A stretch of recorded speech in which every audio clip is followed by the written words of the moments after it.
Caitlyn, I have your special assignment program that you turned in. Let's take a look at it together. All right, here's your template. Has all the directions. No pseudocode was required, so didn't worry about that. Here's your program. I'm going to copy that while I'm here. And let's look at your question. Calculate the amount of cats left at the adoption event. Understand the ratio. My name didn't have a hashtag in front of it, so I fixed there. Oh, yeah, so that gave you an error if you didn't put the hashtag because it thought that was some code. Good job fixing that. Next time, be better planning program before I started to be more prepared and efficient. All right, so I got your program copied. Let's switch over to an idle window and paste it in there. Name, date, purpose of program. Let's run it. How many cats were left after the adoption event today? I'm going to say there were 7. And then after yesterday, there were 6. 13 cats still need to be adopted. But then we have an error.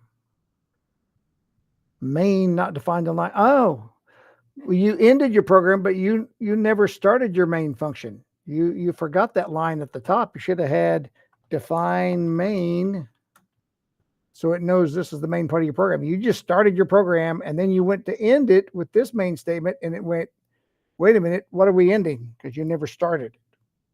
So you just left out the beginning define main, which gave you an error at the end. I don't know if you saw that when you ran it or what. I don't know if you noticed that error, but it did do that. And I see you printed 13 and cats still need to be out from the shelter on 2 different lines. So did you try that on one line and struggle? Because, you know, if we do the concatenation, this is something that we learned in this lesson as well. So I'll delete that. All right, total plus cat still adopted from the shelter in quotes. This probably gave you an error if you tried that, didn't it? Bad input on line 5. Oh, wait a minute. Now it doesn't. Oh, because with our main, you also have to indent things when you have your main function. That's why it didn't give you an error for not indenting these, because you didn't actually define your main function at the beginning. So if you did, then you got to have those indented. All right, let's try it again. How many cats? 7, 6. But you may have ran into this error if you tried to do that. But remember, see, it can't do integer plus string. It's confused about that operand type for the add on line 8. Because it thinks that we're trying to add a number to this string in the print statement. Remember, if we're going to print a number, we have to tell Python, hey, I know this is a number, but pretend it's a string, just like this is a string over here. Python's happy to print strings and strings together. I'll put a space in front of that now that I put it in the same line. Python's totally happy to print strings concatenated with other strings. But if it's got numbers, it doesn't like that. So we always have to tell it when we print a number, treat it like it's a string. So that way you can put it with everything else. Let's run it and see how it does now. 7, 6. See, now it puts it in the same line. 13 cats still need to be adopted from the shelter. So it's fine the way you had it, but you know, in a longer program, that might get pretty annoying every time you have to print a number to print it by itself on a separate line.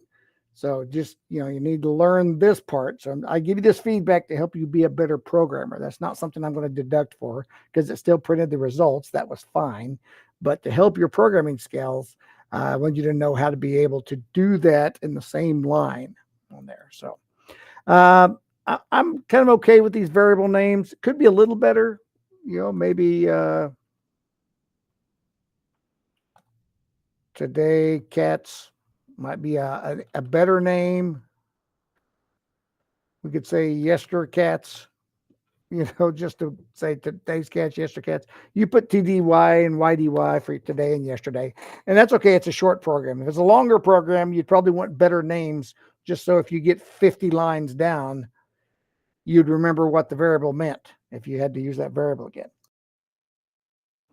So all in all, it does what the program said you're supposed to do. You entered 2 integers, you add them together. Just a few little twerks in there.